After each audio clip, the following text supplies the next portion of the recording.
Uh-huh. I just feel like I've been around the block, ripping up fantasy stock, working around the clock. Look at the view from the top.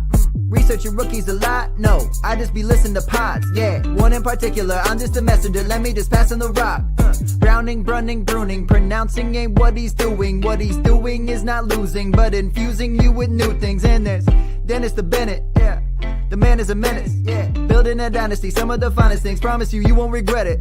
Sly as a fox, cultured in pop. Give him his props. Here is a thought, here is a box. And you cannot compare them at all, so don't even try. Careful with the news, but when you use a take, I take up Tony Fire. I mean Dyer, because anyone else is a huge mistake. Whoa, fantasy round table, fantasy round table. Yeah. Fantasy round table, come take a look at the crown, baby. Hey, fantasy round table, fantasy round table. Woo. Fantasy round table, come take a look at the crown, baby. Go. Hello and welcome to another episode of the Fantasy Football Roundtable Podcast. It's Tuesday, week 1 of the NFL season is in the books. And what a week 1 it was, Dennis. Both of the primetime games on Sunday night and Monday night included huge come from behind wins in the fourth quarter. It feels like the season got off to a pretty fun start. You know, all the primetime games were fun. Thursday night, Friday night was interesting, Sunday night, Monday night. Some of the games during the day on Sunday were a little less interesting than we expected. But overall, how'd you feel about week 1? Man, it was so good to have football back. Aside from my Lions taking a beating, I'm not sure how well that portends for the upcoming season. But no, overall, I mean, I went 10-6 on the money line, so that's definitely a positive. Now, if only I had bet it. There you go. So, no, it's it was nice having football back, and you know, there were some good games, there were some mad games, and but football was back. Some stars showed out. Some sleepers did what we had hoped. I'm looking at you, Kayshon Boutte. Mike McDaniel did little to reduce his odds of being the first coach fired. He did not do anything. But yeah, it was fun. We're going to dive into all 16 games along the way, talking about some of the headlines and some of the injuries that occurred. And we'll start with the Thursday night opener. The Philadelphia Eagles defeated the Dallas Cowboys 24-20. It was a wild game that saw Jalen Carter ejected before the first actual snap of football after he spit on Dak. He has subsequently gotten a very large fine, and the NFL considers his one-game ejection to be his suspension. We also had more than an hour of rain delay here, which really seemed to slow things up because there was a lot of fast and furious scoring in the first half. Third quarter kind of started that way. When they came back, no points to be found. Poor CeeDee Lamb, 4 drops, a career high, including a couple of killers. But I want to talk about Dallas's backfield. It raised some eyebrows that Jadon Blue was a healthy scratch. But we did see Javonte Williams, Miles Sanders. How was it going to work? Javonte Williams, most of the carries looked pretty good, 54 yards, 2 touchdowns, caught a couple of passes. Miles Sanders, only a couple of plays, did have a huge 49-yard run, but also had a crippling fumble in scoring range. How do you feel about Williams and this backfield? So it seems like last year, you know, they've c some pedestrian backs and they're going to throw the ball and hope that things, you know, if CD had pulled in a couple of those passes he dropped, you know, Dak would have been looking at 23, 24 completions, probably another 75, 85 yards, get him up there in the 260, 270 range. Maybe touchdowns, though. I mean, it's hard to, because they were drive killers when they happened. It was it was not great, Bob. There was a great meme though that said CeeDee Lamb playing the Philadelphia Eagles, and he basically had no hands. He just his arms were neutered at the elbow. But apparently he took it pretty seriously. They said on Friday he was back in the facility working the jugs gun. So it's kind of accountability you want to see anyway. Yeah, it's Blue had a good game though. He clearly is the guy they are not Blue Williams. He's clearly the guy that they plan to use early in the season. He had good volume. Where was he? 3 targets, 15 carries, so 18 opportunities. You'd like to see him get a little more efficient with the carries. Yeah, it's great that he got the 2 touchdowns, but at 3.6 yards per carry, the offensive line's got to kind of gel. But the flip side is they're playing one of the best defenses in the NFL right now, and so for him to, what did he finish? Thought I wrote RB5 on the week. Pretty good. I think he'll take that. I'm keeping my top 25 RB hopes alive because I think he can be solid. Neither team looked really good early. I mean, Saquon was 3.3 yards per carry, so yeah, it's going to come down to whether or not Williams can stay healthy. I think if he stays healthy, he'll end. I mean, he had 77% of the snaps to Sanders 18%.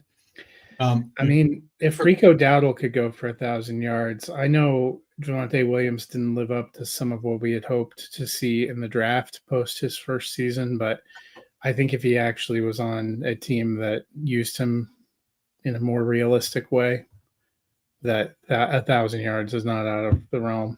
Oh, not at all. I mean, he could. I mean, let's face it. I like Jadon Blue, but it's not like he wasn't the guy at Texas.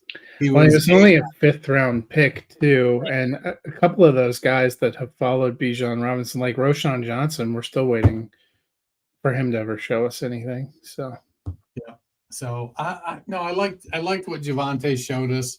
If he can keep up the productivity, increase the efficiency, I don't think he's going to get 2 touchdowns a game for sure. But he's their goal line back. Now, they've got Kalel Mullings is the other guy that got a little banged up. Then who is it? Phil Maffa. That's who Dallas has. Yeah. So he got a little bit banged up, and so he wasn't active. I don't remember if they put him on IR or not. I think he is on IR. So, a few weeks from now, he could end up coming in and becoming a vulture because he's a big back. He's about 225,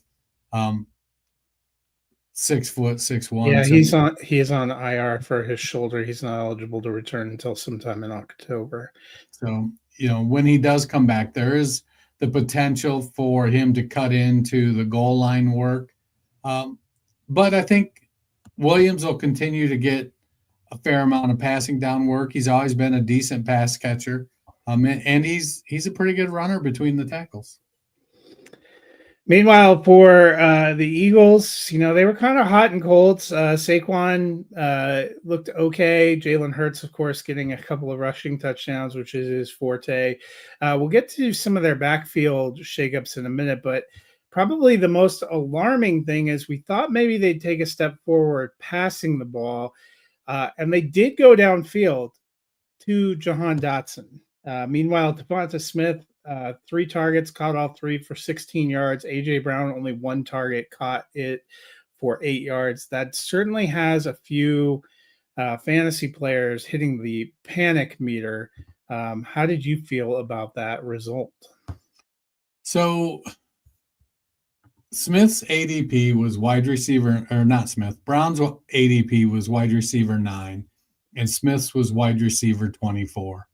And I'll be honest, they both have the talent to surpass that number.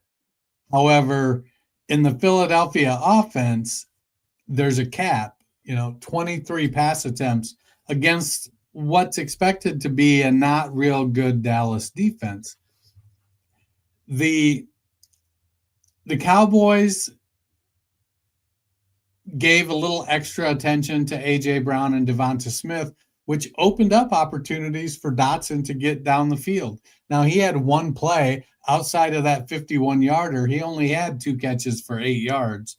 So it wasn't like Dotson racked up a whole bunch of yards. Dallas Goedert was the guy with the volume. He had 7 targets, caught 7 passes, but for only 44 yards. Last year, Barkley averaged that as a running back when it come to carries. So for a game that was, started out as hot as it was, it sure felt like Hurts should have had more pass attempts. I'm not overly worried about Smith and Brown. Yeah, is it bad that they combined for 4 catches on 4 targets for 24 yards? That isn't good. But brighter days are ahead. I'm probably more comfortable with Brown in the wide receiver 11, 12, 13 range, and Smith more as the wide receiver, 27, 28, 29 range. Potentially, the secondary is the best part of Dallas's defense because that's where they have their most expensive players. So we'll see. In the backfield, Will Shipley looked like an interesting change of pace back. Came in 3 carries early for 26 yards, went out. He broke his ribs. He was their kick returner. They traded for Tank Bigsby. I'll be honest, other than him being a potential handcuff and probably being their kick returner, which has been the discussion, I'm not seeing that as anything great for fantasy, especially if you had Bigsby hoping to have like a low-end flex or starter, which is what he was in Jacksonville. This is not great, Bob. It is not, and I do have several shares of Bigsby that I was going around today and moving out of my lineups. Yeah. I like Bigsby as, one of these Jag guys that's going to be fairly consistent, if not super explosive. And, he's probably not a guy that's going to combine targets and carries and carry the load, but he's got a little bit of speed. He's got a little bit of size. I would rather have Bigsby than A.J. Dillon, but going to the Eagles, it's a phenomenal football move, and they gave up a 5th-round pick and a 6th-round pick, so it was one of those things where they wanted him. They saw A.J. Dillon run on Thursday night, right, and they were over it. This is one of those classic Howie Roseman moves, and maybe it's, maybe there's a little bit of Howie going, well, Saquon Barkley had 450 touches last year, and historically, well, they said when they mixed Shipley in early that the plan was to help break it up a little bit to keep him healthy and fresher down the stretch. And my guess would be Shipley is unavailable, and they saw A.J. Dillon run, and they were like, "We're going." Yeah, well, and even then, we know if Barkley gets hurt, that none of the backs on the team are going to take over the Barkley role. But if I'm Philadelphia and Barkley's out for 6 games, the combination of Bigsby and Shipley is good. That's going to give you, I think, good production. It won't be as great for fantasy for either one. Well, maybe it'll boost them. It'll be like what we were hoping Jacksonville was going to give us with Bigsby. And when they come out, if Kentley Platt and his relative athletic score program, Bigsby and Shipley profiled very similarly athletically. Now, the one caveat, they were both +8. Bigsby is a little bigger, Shipley's a little faster, but Shipley's not small. He's 5'11", 209, whereas Bigsby's like 5'11", 221. The one caveat I would put in there, though, is Bigsby didn't do the 3-cone and the short shuttle, whereas Shipley did. I suspect Bigsby's relative athletic score would have dropped some with those quick maneuverability drills that he didn't do. That being said, he ran I think a 4.56 40. He's strong guy. I think 21 or 23 reps on the bench press. Not that they're great for football moves, but in the 10-yard split and 20-yard split, Bigsby was only a tenth, not even a tenth, like 1.5. I think it was 1.58 on the 10-yard for Bigsby, 1.56 on the 10-yard for Shipley. So he's quick. He's quick enough. Moving on to Friday night, the Los Angeles Chargers and Kansas City Chiefs battled in Brazil. The Chargers getting the 27-21 victory. For the Chiefs, on their third offensive play, Xavier Worthy collided with Travis Kelce, ended up with a separated shoulder. His status going forward, very uncertain for week 2. They still have Rashee Rice suspended for 5 more games. In his absence, Hollywood Brown, 16 targets, caught 10 for 99. They play the Eagles this week. They're going to need to be able to score. Do you like him moving forward? I love Hollywood Brown moving forward. I liked him with Worthy healthy. So, and it was a weird play, but, you have Kelce, who's 260, running smack into Worthy, who's 185. It was a tough collision. Hollywood Brown, I think, still has some left in the tank. I don't know that he would hold up to that kind of volume all season. The last few seasons, he's missed time because of injuries. But if he holds on the next 3 weeks until Rice gets back and we give it a few more weeks with Worthy out and then he gets back, if they can develop a running game of any sort, or even make a legitimate attempt at a running game. Mahomes led him in yards and attempts. That isn't great. But Hollywood Brown could be an early season boost to anybody that picked him up in the 8th, 9th, 10th round of their drafts. And he was going pretty late, even though we expected there to be some a suspension for Rice. There was a lot of talk. It might not be early. It would be later. Worthy had a good season last year. We expected a lot from him. But yeah, I would be all in on Hollywood Brown for about the next 4 weeks. If I'm a rebuilding team and I roster him, I'm looking to move him now. I want to get rid of him, come off this big game, get some draft capital for next year in Dynasty. Moving on to the Chargers, they had a pretty good passing game. Nice performance from Quentin Johnson. But I want to talk about the backfield. We were curious to see how it was going to work with Omarion Hampton and Najee Harris. Harris only 1 carry and 1 target. Hampton got 15 carries, which is good, but only 48 yards rushing. Not that great. A couple receptions for 13 yards. What did you think of the backfield overall? Kind of went how we expected it early. I probably expected a little more volume from Harris. But with Quentin Johnston going off, Keenan Allen getting a lot of attention in the passing game, it sure felt like there was opportunity for Hampton to do a little bit more than he did. See, did I put down where he was RB 32. I think you'd like to see a little bit more out of him than that on a consistent basis.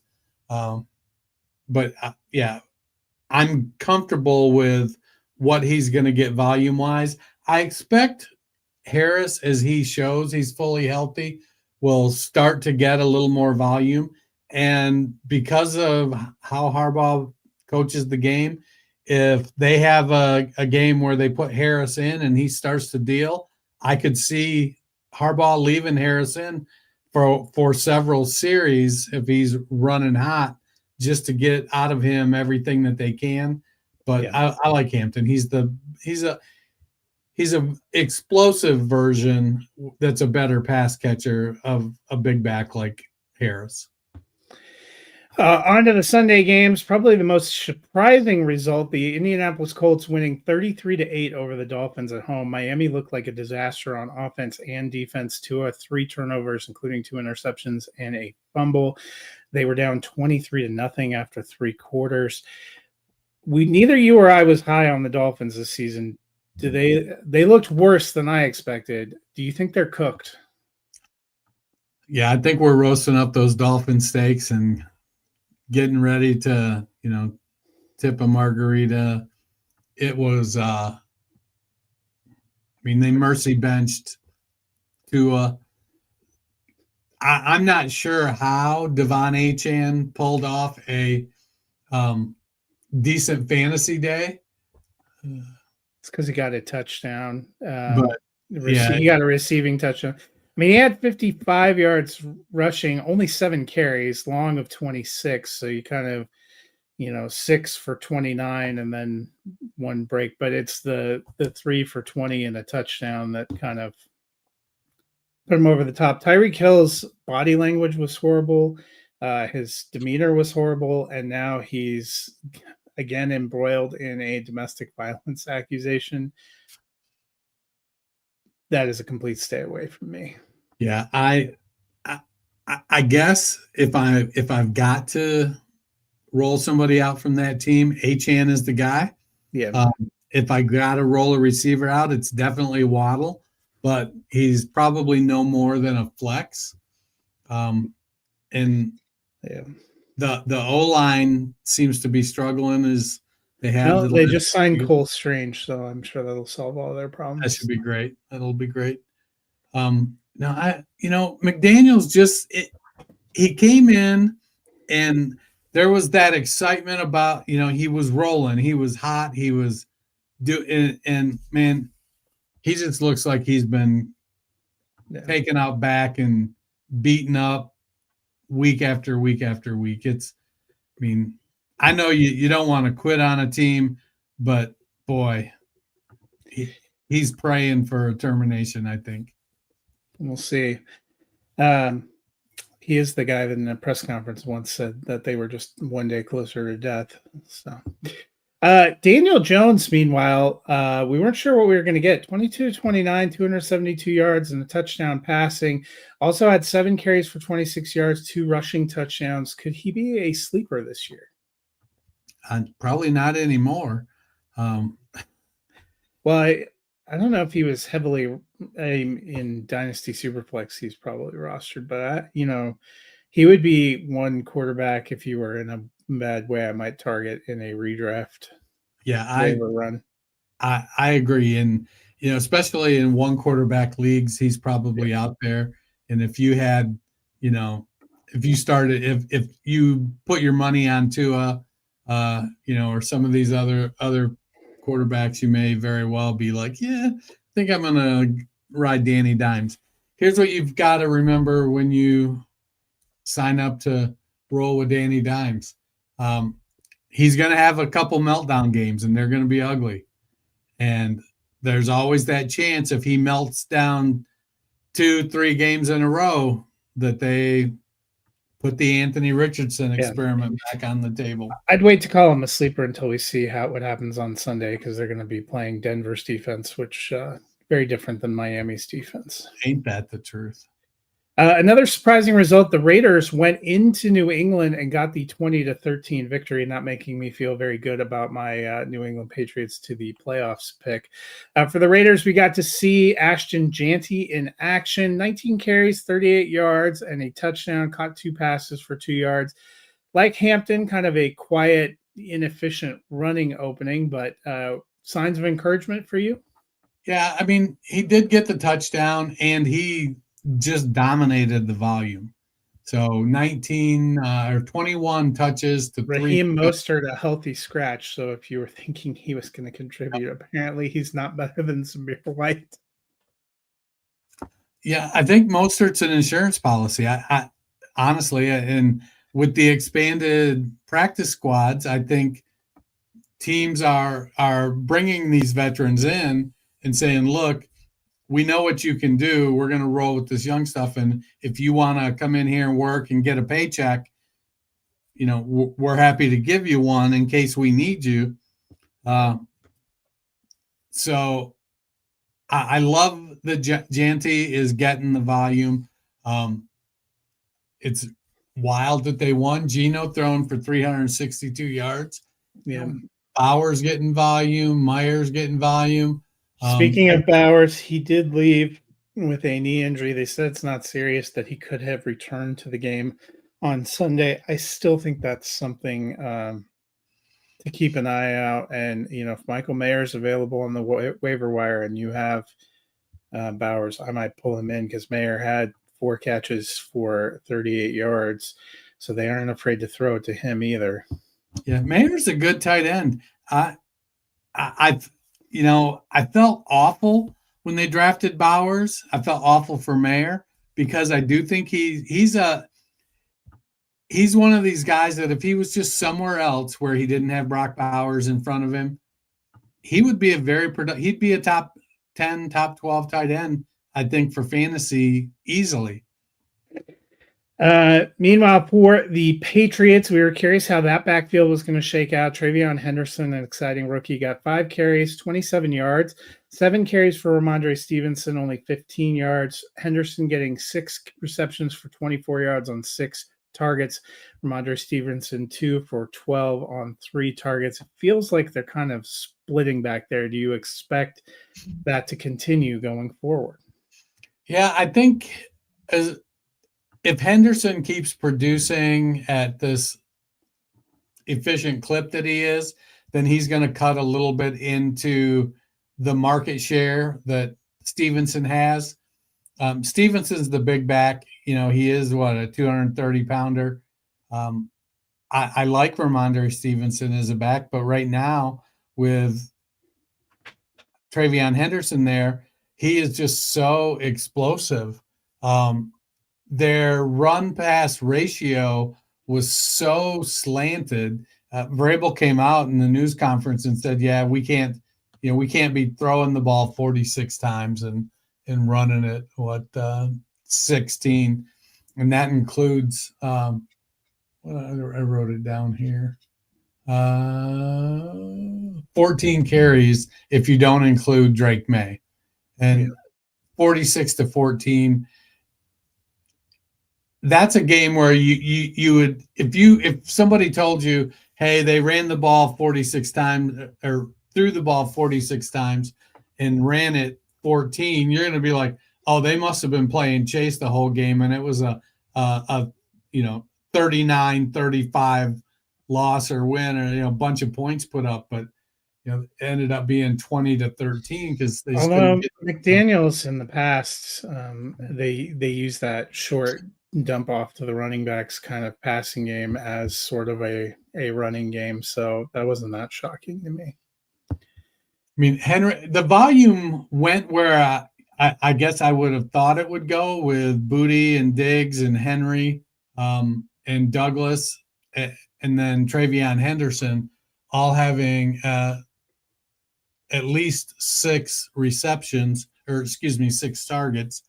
Kayshon Boutte had a good game, 6 catches for 103 yards. He may be coming into his own. He was somebody that broke out early in college and then had a couple tough years. Came in, thought he was early in his college career. I think you would have expected him to have that classic LSU wide receiver draft capital, but he ended up being late. So another one of the fun morning games, Tampa Bay Buccaneers getting the 23-20 win over Atlanta. Kind of an exciting finish there. Emeka Egbuka in his debut, 6 targets, but caught 4 of them for 67 yards, including the game-winning touchdown, one of 2 touchdowns on the day. Do you feel like it's wheels up for him, especially with Godwin and McMillan gone? I think so. I think he'll maintain a role even when Godwin comes back.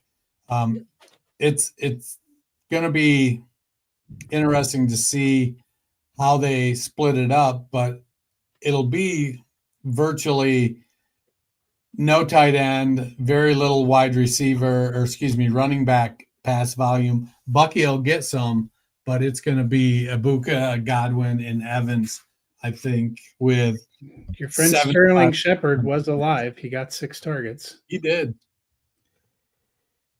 For Atlanta, Bijan Robinson was great in the passing game, 6 for 100 and a touchdown, including a 50-yard bomb there. But in the running game, I want to ask you, I was a little curious. Only 12 carries for Bijan, got 24 yards, 10 carries for Algier. Do you think that's kind of a fluke, or should we be concerned that they might be splitting the run volume? I do think they're going to probably split the running volume a little more than we're used to. I don't know if it'll be this close going forward. Maybe 14-8, 15-7 type of volume. It's probably a little bit more in line with what I would expect. But I mean, Bijan was RB2 and he had a 12 for 24 for 0 touchdown rushing stat line. Now, the Bucs gave up the 5th fewest fantasy points to running backs in 2024 and the 4th fewest rush yards to running backs in 2024. So it kind of feels like Vita Vea and the group picked up where they left off as far as shutting down the running game.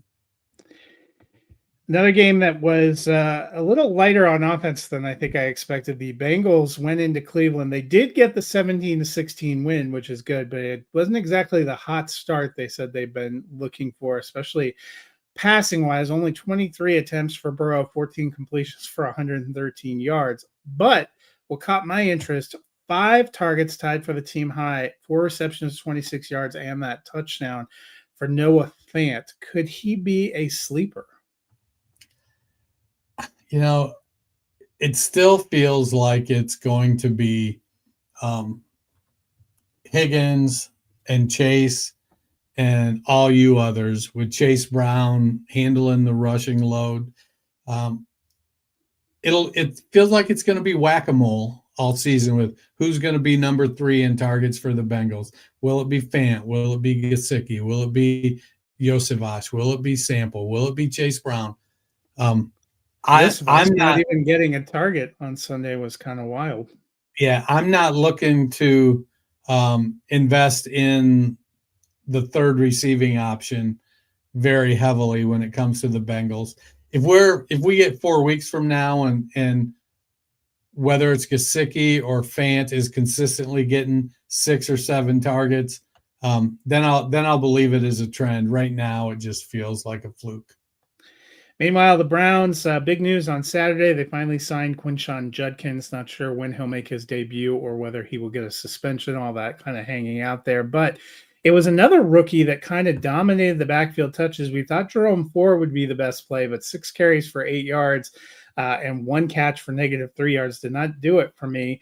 Rookie running back Raheem Sanders got 3 carries, actually got the rushing touchdown, but Dylan Sampson, 12 carries for 29 yards, leading the way there, 8 receptions for 64 yards. Were you impressed by Sampson? When he was at Tennessee last year and they played Ohio State, there was an awful lot of buzz about him. The challenge with Sampson is he's one of these classic Kyron Williams 200-pound backs. He's a good inside runner, but I don't know how many carries you can consistently give a 200-pound running back. 12 carries, I think, was good, 29 yards. The eight receptions for 64. That made him the highest scoring rookie running back in week 1 in PPR leagues. The expectation in the offseason was pretty much that Judkins was going to be the Thunder and Sampson was going to be the Lightning. I think we'll see that starting next week or this week when Judkins, I think Judkins will be active. He might not get a full workload, but I do think that we'll see Judkins get some carries. We'll see Sampson maybe continue to be the featured back in both the run game and the pass game until Judkins is fully into football shape. Raheem Sanders, he got those 3 carries in that touchdown and was basically a ghost after that. I like Sanders. He and Ford might both be a ghost this week. Yeah. Meanwhile, down in New Orleans, Arizona came into town despite the flu. Kyler Murray was able to throw a couple of touchdowns as the Cardinals got the 20-13 victory over the Saints. Marvin Harrison Jr., 6 targets, 5 receptions, 71 yards, and a touchdown. Are you feeling more optimistic about this sophomore year? Yeah, I mean, he was wide receiver 12 this week. Getting in the end zone was good, leading the team in yards, second in targets and receptions. I think we feel pretty comfortable that it's him and McBride will probably end up with the most targets over the course of the year. But Harrison's going to get plenty of volume. 5 catches for 71 yards. You know, they're still targeting him down the field quite a little bit. You know, he's on pace to catch 85 passes for 1,200 yards and 17 touchdowns. So, you know, I think I'll take that in fantasy. Yeah. Meanwhile, for New Orleans, Spencer Rattler, they didn't win. He still hasn't won as a starter, but 27-46, 214 yards, no interceptions, no fumbles, only took 1 sack, a couple of nice scrambles. Do you think he is getting a little better? Yeah, I do. Like I feel like I've repeated it over and over and over. I liked Rattler last year. I just didn't want him to play. It's good that he got some experience, but I don't know that was great experience to get. I think he needed to be on the bench riding the pine behind a veteran. But, you know, shit happens. And when your number's called, you got to go in and give it your all. And he played well enough in training camp that they decided we're moving on from Jake Haener. So, you know, at a very consolidated target tree, 33 of 46 targets went to Juwan Johnson, Chris Olave, and Rashid Shaheed. And if you're going to throw the ball 46 times, you'll take nearly double-digit targets from your top 3 receivers every day. They just didn't make any big plays to really provide touchdowns and get a lot of boost. You know, Kamara was decent in the run game. He only had 2 targets. And we've seen that over, you know, after his string of 81 catch seasons, we've seen Kamara used more heavily in the run game, which has impacted his receiving ability. I think they need to balance it out a little bit. 22 runs to 46 passes. I think they'd like to be a little closer to 50-50 than 65-35. But, you know, I'm excited to see what Rattler can do.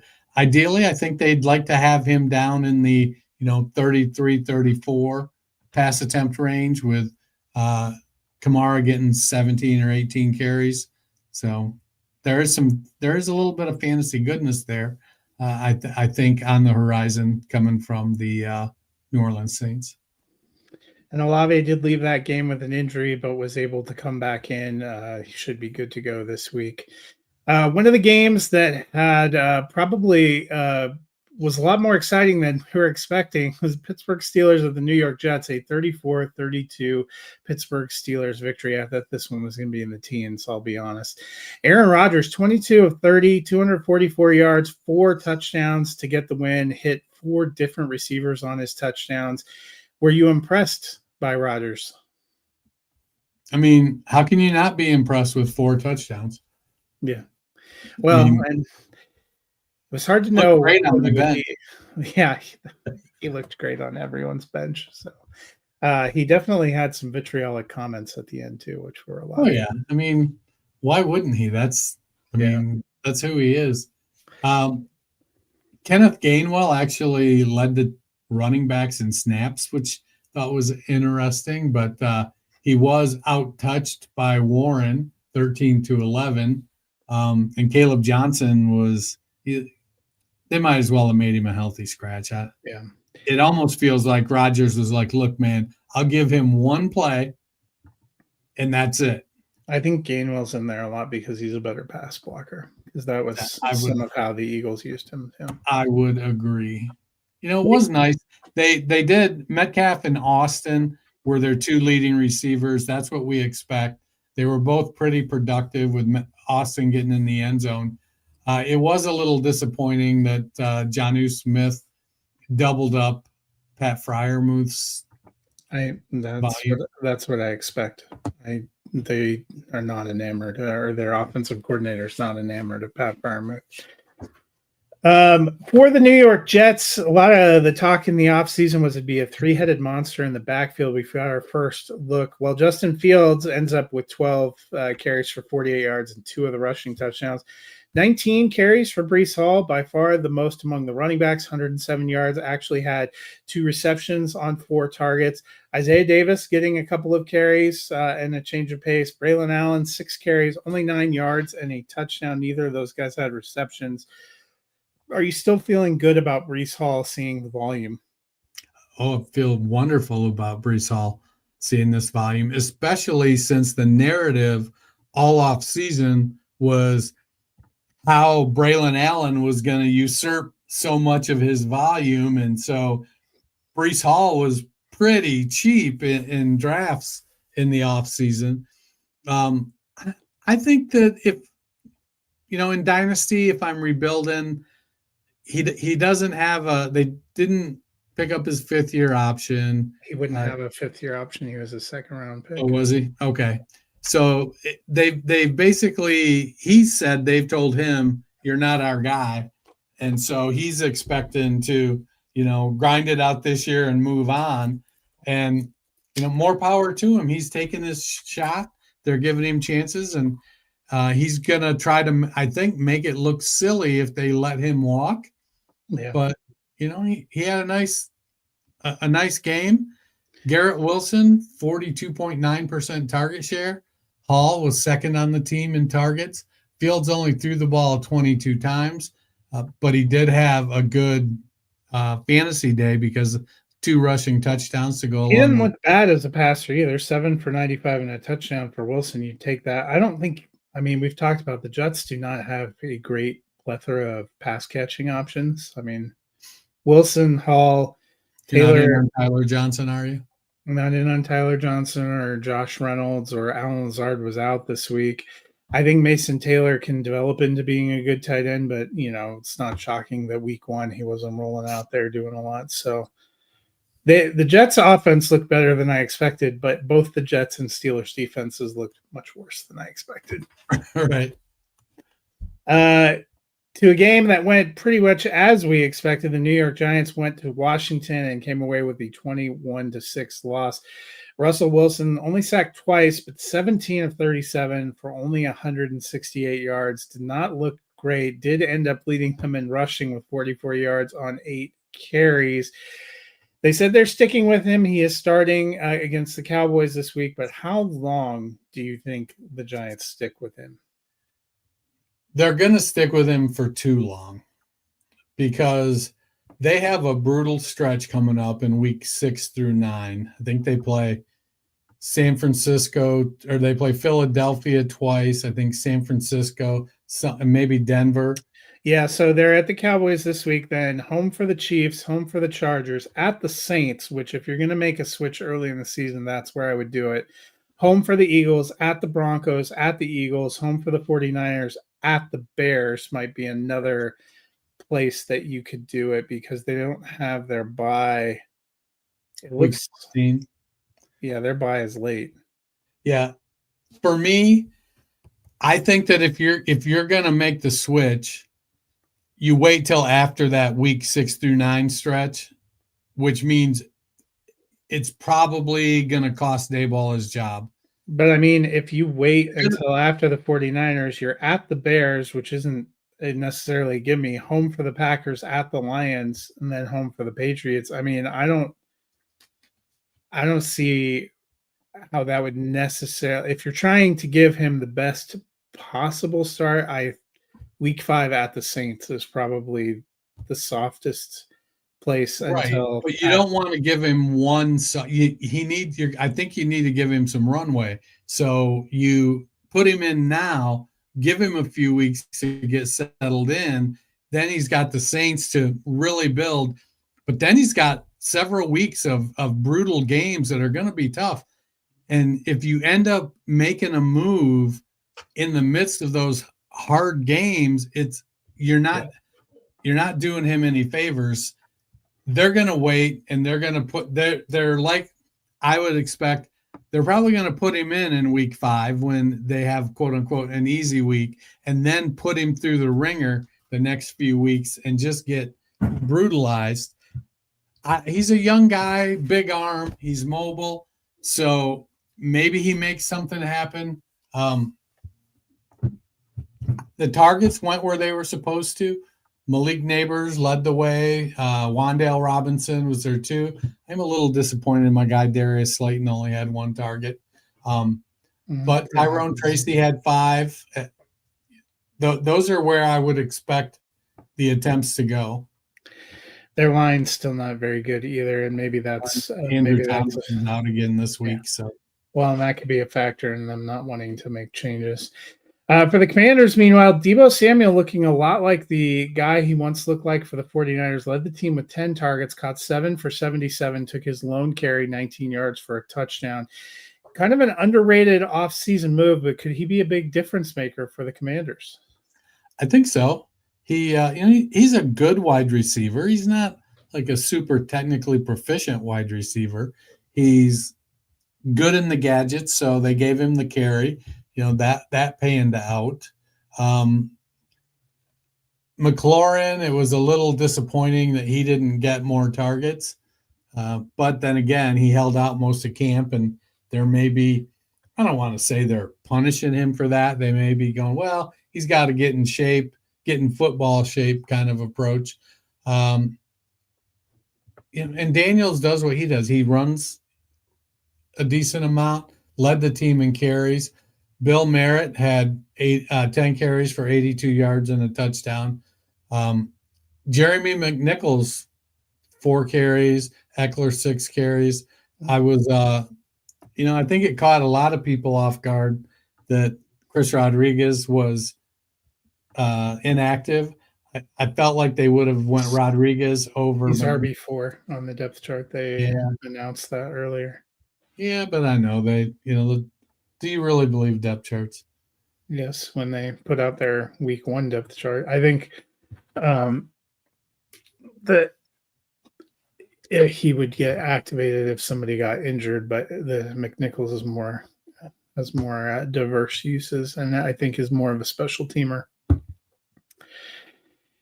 The last of the early games, this one also had a big weather delay. The Jacksonville Jaguars getting a 26-10 win over Carolina. Bryce Young looked like he was coming along at the end of last season, but Jalen Coker on IR. They traded away Adam Thielen, who he had good connection with.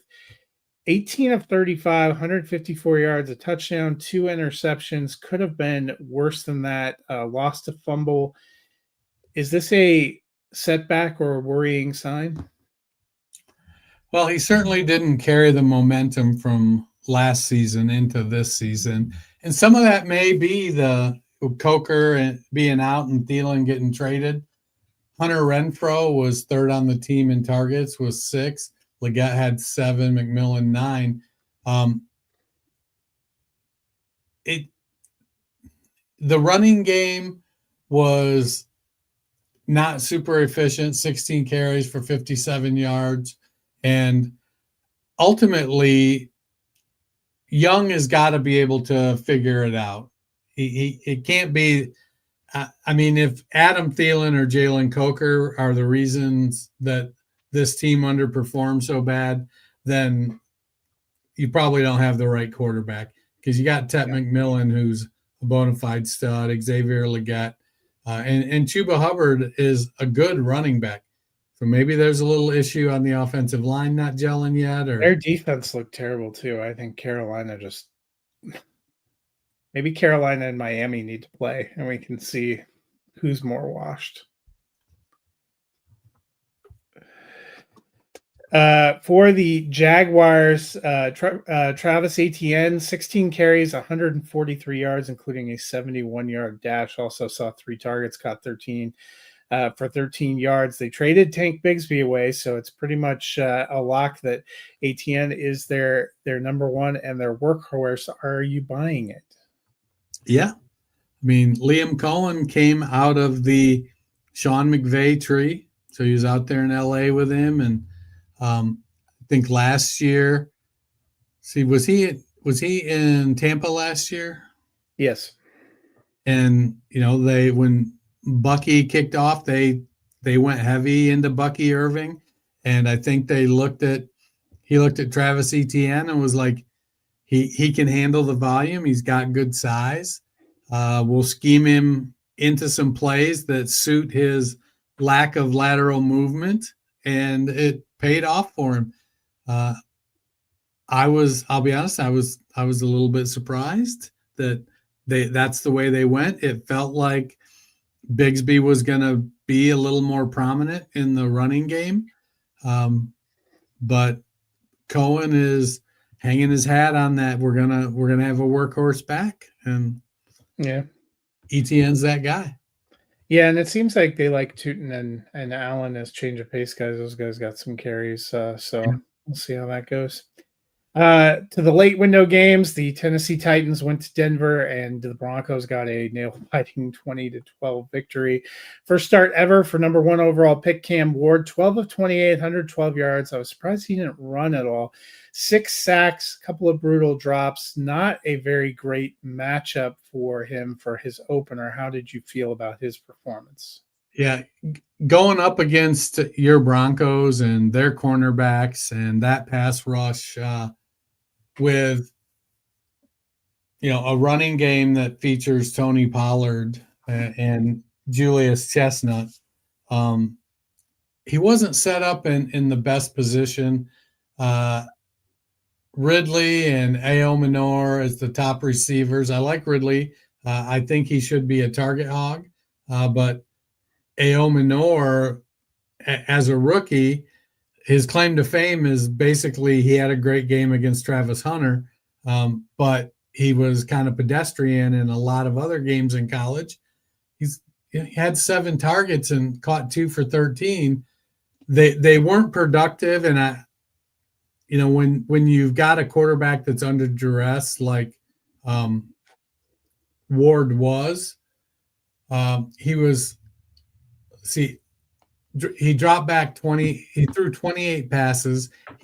While he was sacked 6 times, he was under pressure 20 times. So they were coming after him. That offensive line needs to get better. They got to give him some time. I don't know if Callahan's the guy that can scheme that. Yeah, and they had some unfortunate things too. But I mean, they were the recipient of 4 turnovers and no touchdowns. I think it'll get better for Cam Ward. He made a couple of nice throws under pressure that didn't quite work out for him. But for Denver, Bo Nix, an atrocious game, really. 25 of 40, 176 yards. Does have one nice touchdown pass to Cortland Sutton, but 2 interceptions and a fumble. Probably could have had a couple more interceptions if they were playing a real defense. Worrying sign? No, I think there are a lot of teams now with a lot more tape on Bo Nix. So defenses are going to scheme for him a little bit more. He's just going to have to continue to mature as a quarterback. He threw the ball 40 times, which in a 20-12 game seems like an awful high passing volume game. They ran a lot of plays. I mean, he threw it 40 and they ran 16, 24, 32 times. So they ran a lot of plays. Dobbins was pretty good on the ground, almost 4 yards a carry and a touchdown. He was not pretty good on the ground if you watch the game. RJ Harvey broke off a nice run with his limited carries. So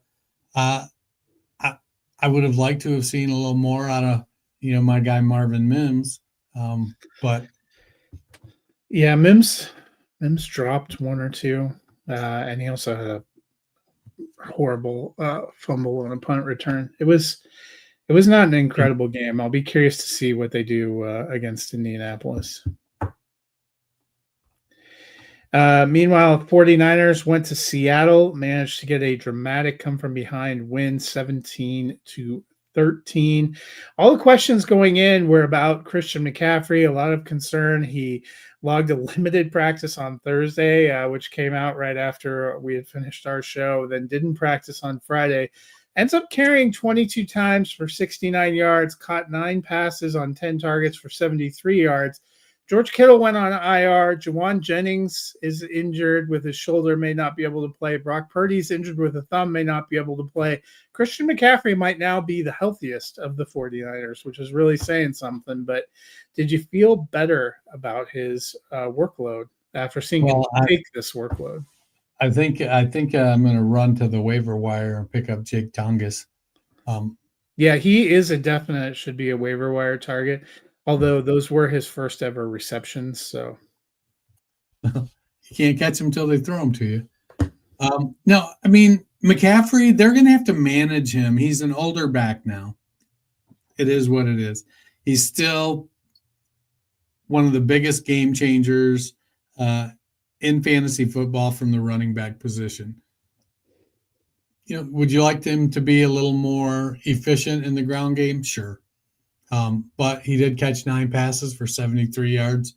Overall, they needed to, I think, maybe get a little more out of the running game to help Nix out. But Nix threw for 277 and 2, and Brock Purdy. Yeah, him too. And Purdy's got a little bit of a gunslinger mentality, so I don't think the 2 interceptions bother him. He believes in his guys. He's gonna take his shots. So Pearsall and McCaffrey, and hopefully Jennings comes back around. We're still Demarcus Robinson's still suspended. Still suspended. Ayuk is out with an injury, so they have Pearsall. They signed Kendrick Bourne, so we may see him. He can go home again. Sky Moore was their returner and still managed to fumble, so I'm not sure that earns him a lot more offensive touches, but we shall see. Yeah, and with the addition of Brian Robinson, we may see a little more Brian Robinson in the backfield and Christian McCaffrey in the receiving game because he is so good there. Yeah. So they could have both of them in there. Kind of a quiet offensive day for both teams, but for Seattle, probably raises an eyebrow about Kenneth Walker. Zach Charbonnet outcarried him 12-10. Charbonnet 47 yards and a touchdown on his carries. Kenneth Walker only 20 yards on his 10 carries, a pretty miserable average. He did have 3 receptions, but for only 4 yards. Concerned at all about Ken Walker? Based on my pounding the table that was such a great fit for this Clint Kubiak offense, yeah, there's a little note of concern. Charbonnet looked explosive, was getting through the hole. Walker didn't. And so, and Walker honestly is the more explosive of the 2 guys. So I don't know if he's banged up again. Sometimes the hole just isn't there and sometimes it is. What if he's not the more explosive of the 2 guys? The 49ers have a good defense. And so I'm not going to push the panic button on Ken Walker yet, but I think I may need to temper my expectations that it's going to be a little bit more evenly split than I had predicted going into the season. Meanwhile, the toughest game for you and I to swallow on the day was the Detroit Lions going to the Green Bay Packers. Packers getting a 27-13 victory. I'll be honest, it wasn't really that close. Detroit got a touchdown real late to make it a little more respectable, but the Lions offense, a bit of a struggle, 31-39, 225 for Goff, had a TD late and an INT. They couldn't get anything going, 22 carries on the ground, only 46 yards. We knew they were going to change coordinators. That's one thing, but you've been bringing up some of the concern about the line. Are you feeling a little more concerned after seeing this game? Yeah, the interior of the Lions offensive line was manhandled by Green Bay. And that was after Green Bay traded away their best interior defensive lineman to Dallas to get Micah Parsons. Yeah, it was a tough game to watch. Would they have 1, 2, 3, only 4 sacks, but it sure felt like Goff was under a lot more pressure than that. The defense played well. Detroit did not have anything going in the running game. Jahmyr Gibbs, he caught 10 passes, but while it was a yard more than his per carry average, 3.1 yards per reception is really, really, really bad. But for throwing for 225 yards, Laporta was really the only receiver that was good for fantasy. Gibbs kind of made up for his only 31 yards, but 10 receptions helps for PPR. It does. It does.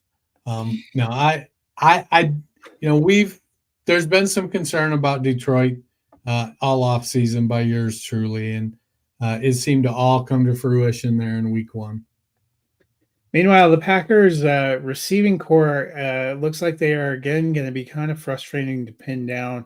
4 targets for Romeo Doubs, 5 for Jaden Reed, 2 for Wicks, 4 for Tucker Kraft, 2 for Matthew Golden. What do you make of the pecking order for Packers receivers?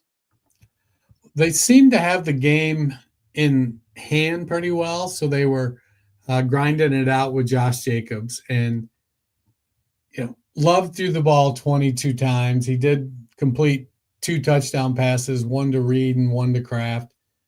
Josh Jacobs had a rushing touchdown.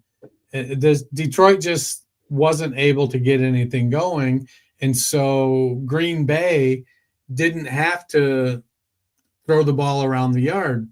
They played pretty conservatively. While Dobbs had a big play, a 48-yarder, Reed had a 26-yarder. It just felt like they didn't take a lot of big shots because they didn't need to. They got up and they were like, we can control this game.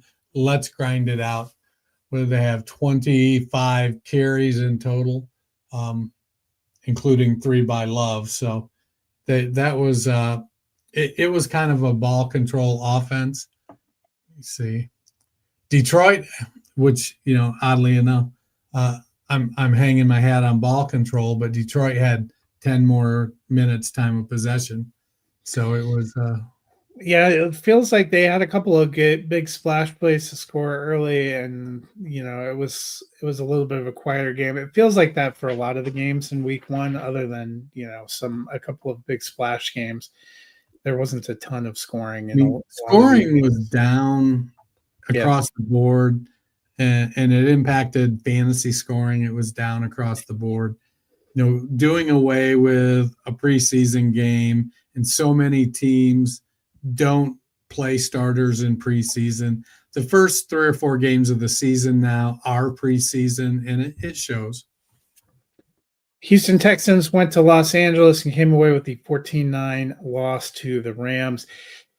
Going back to last year, Houston's offense has not really materialized the same way it did when Stroud was a rookie. A big struggle. They weren't great on the ground. They weren't great through the air either.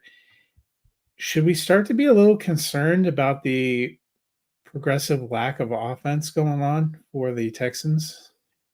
They didn't address their offensive line with enough zeal, and it showed. With that only 3 sacks, but it did cause an interception.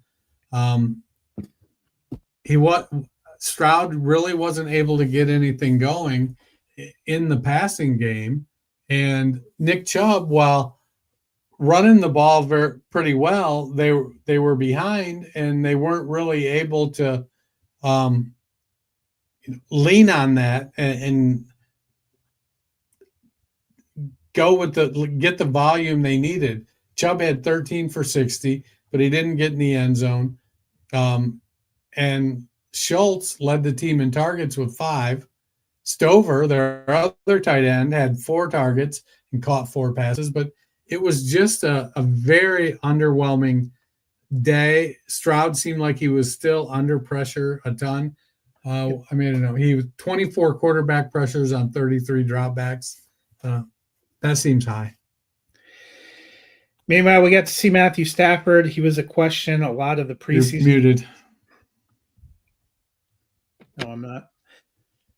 He had 29 pass attempts. Now I can't hear you. 21.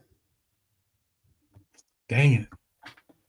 He had 21 pass attempts, or 29 pass attempts, managed to have 21 completions for 245 yards and a touchdown for a guy that they had a lot of concerns about. They didn't have an incredible offensive showing, only scoring 14 points, but they did do enough to get the victory. So it was kind of nice to see Stafford out there. He was able to connect with Nacua, had a couple of plays with Adams. Do you feel better about Stafford after seeing him go out there and play? The back is going to be a concern all season with Stafford. It's been a concern the last several seasons. I think they've figured out how to manage it. He doesn't do a lot of work during the week anymore. 19 of 29 targets going to Nacua and Adams. You'd like to see more touchdowns. He threw for 245 yards, but he only had the one touchdown. I mean, it's Nakua's team. I think Adams will still get good volume, but this is a Puka Nacua team now. Kyren Williams, again, 18 carries. I talked about it with Liam Cohen. They're going to ride him. They're going to ride him till he breaks. And so far, he's held up way beyond my expectations. This is what, the fourth year of him now, third year of him? Yeah, something like that. He's doing it to spite you now, I think. And I'm okay with that. I do have a couple shares. Sunday night football, just an incredible game. 41-40, the Bills get the victory after scoring 16 points in the last 4 minutes. It was pretty well an offensive explosion. Lamar Jackson looked great. Josh Allen looked great. Derrick Henry looked great. Zay Flowers looked great. Keon Coleman looked great. I know it's only week 1, but could this end up being the game or one of the games of the year? It certainly is looking like it. I mean, it produced the wide receiver one. All the scoring that we were missing from week 1 was in Sunday night football. It produced the wide receiver one, the running back one, the QB one, the QB two. No, I mean, Derrick Henry had a monster game. Lamar Jackson played well, very efficient, 14-19. Zay Flowers, big game. Cole was up watching. Cole was playing Jackie this week, and so he was all about Zay Flowers and Derrick Henry. Josh Allen had a huge game. It was – I don't know what else you can ask of a game. Keon Coleman, was this his coming out party? I think so. He looked really good. Coleman, 11 targets, 8 catches, 112 yards, and a touchdown. And the in touchdown crunch was time, kind of tricky, but yeah, because of the tip. Although I do think Josh Allen was aiming for Keon Coleman, and Dawson Knox just wasn't sure and jumped up because he was way too early based on the arc of the ball. It felt like, what was encouraging to me about Keon Coleman is when it got to be crunch time and they needed I gotta have it play, that's who he was going to. Him, Khalil Shakir. I thought Dalton Kincaid, that made me feel better about Kincaid. They were going to him in circumstances. So I feel a little better about Buffalo's receivers. They're going to play a Jets defense this week that just got destroyed by Calvin Austin and Ben Skoranek. So that makes me feel even better. So, I mean, 29 of 46 targets went to Coleman, Shakir, and Palmer. And it was, and they all produced to an extent with Coleman being the top dog. James Cook ran the ball effectively like he does. Allen led the team in carries. It was it was a regular. Unfortunately for your Cleveland Browns, they're volunteering as tribute to get an angry Baltimore team at home this week. Yeah, no. It what is it? Is this the Yeah. Yeah. May the odds be ever in your favor, Jeff Flacco. Yeah, I like it. You've seen that movie. Yeah, I don't see a lot of movies. Monday night. Oh, go It ahead. was just it was one of those games where I'm like, man, I'm going to go to bed, and then things started happening. The Derrick Henry fumble, that was just I felt bad for Derrick Henry because he had a pretty incredible game, and that was just an unfortunate moment. Well, and Cole and I were watching, and Mark Andrews was playing, and he's like, I probably should have drafted Andrews over Colston Loveland. And he got up Monday morning, and I was like, you drafted, because I was like, yeah, you probably should have. And then I'm like, no, you after Andrews and his 1 for 5, I'm like, no, you probably did good drafting Colston Loveland. Yeah, they got him. It was like they made it a point to get him the ball early, and I think it's because that hideous playoff drop was a big part of the discussion. But he was not really a huge part. But they didn't have a huge passing game because a little over 200 yards passing and 159 was to Zay Flowers, who had just a couple of monster plays. So it wasn't a huge.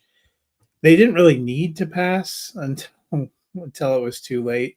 Apparently, they did not go for it on that fourth down because Lamar was having cramping issues. So curious to see what happens going forward. Monday Night Football, not quite as big, but did have a similar come from behind moment. The Bears were leading 17-6 going into the fourth quarter. The Vikings outscored them 21-7 in that fourth quarter to get the 27-24 victory. And a lot of that thanks to J.J. McCarthy, who looked horrific through 3 quarters. Looked like, they had to be asking themselves, have I made a horrible Looked like mistake? Nobody had stolen the signs from the other sideline. Yeah. And then came to life in the fourth quarter through 2 passing touchdowns, one to Justin Jefferson, one to Aaron Jones, and ran for another in getting the victory. I would say it's a very up and down week. They have another primetime game in week 2. They're going to host the Falcons on Sunday Night Football. But how are you feeling about McCarthy?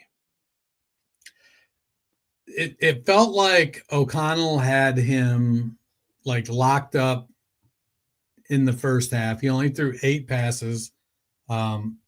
He wasn't running a lot, and they were playing very, very conservative in the first half.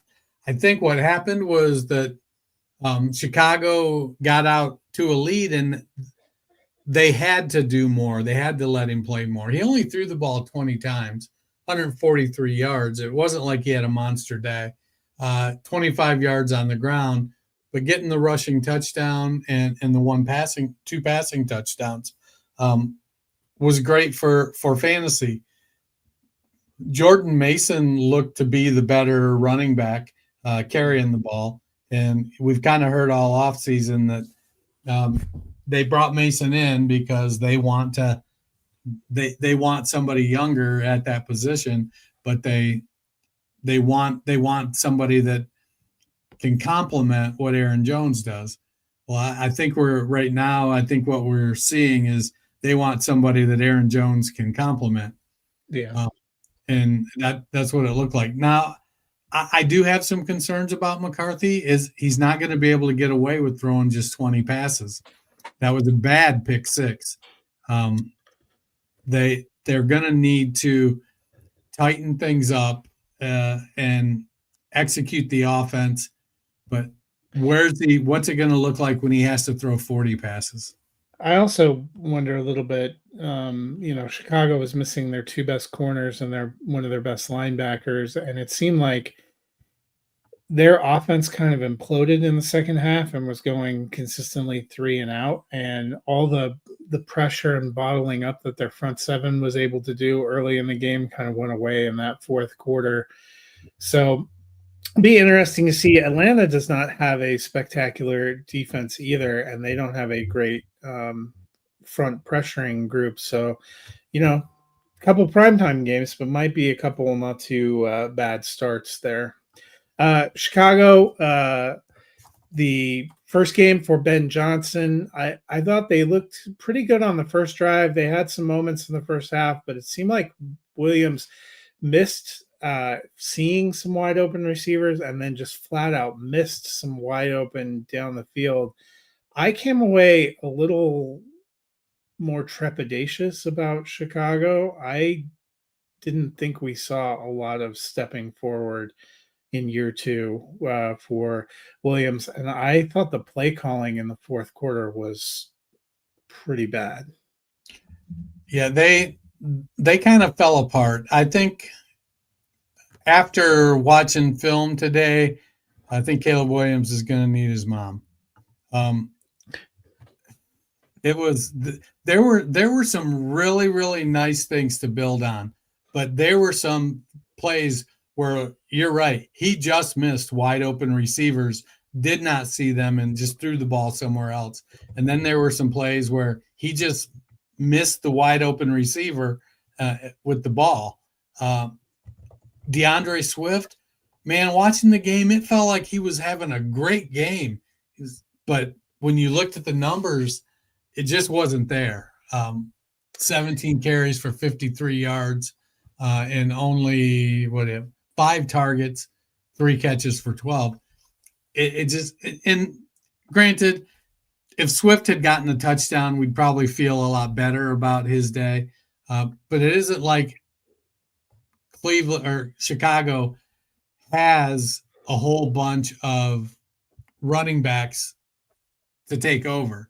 It's going to be DeAndre Swift. Kyle Monangai looked okay. They just weren't opening any holes, and that was some of my frustration, I would say, with the play calling down the stretch. Is you have these possessions where Chicago needs to do something, and they do 2 runs up the middle for like 3 yards, which leaves Caleb in 3rd and long, and he looked completely lost. And I'm like, no offense, but I felt like I was watching Denver in the first year with Sean Payton. Like, he has something he wants to do, but he doesn't really have the pieces yet to be able to execute it.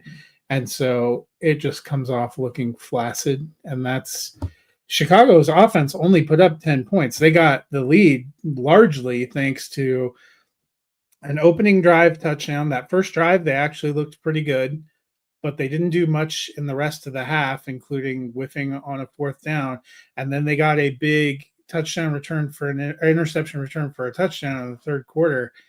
There wasn't a lot of there for the Chicago offense. Yeah, I think too, once they completely rebuilt the interior of their line, much like Detroit did. And so once that offensive line, like, I believe that Joe Thuney's a good player. Jonah Jackson, I forget who the 3rd guy they brought in was. So I think that the line will develop a bit. And once it does, and he can settle down a little bit, he looked faster than I remember him being. And, it was good because he was getting chased. Yep. Well, it's going to be fascinating this week because a Chicago team that really needs a win gets to play a Detroit team that really needs a win. And I don't feel good about it. Yeah. But that'll be Thursday's problem. That is a wrap on all the games for week 1. We will be back on Thursday to talk about all the games for week 2, including Thursday Night Football, where the Commanders are at the Packers. Actually, a pretty fascinating week 2 Thursday night matchup. But Dennis, if people are looking for things to fill the long, lonely day in between, what can they do? Go to your favorite podcast platform.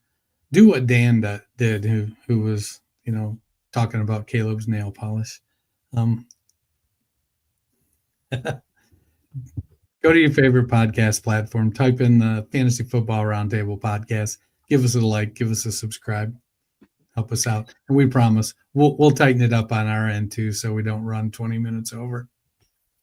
Well, it's exciting those first few weeks. You got to get back into the swing of things, and there's a lot to discuss. But we have 16 full games to talk about on Thursday. We'll look forward to seeing you then. Until then, have a nice evening.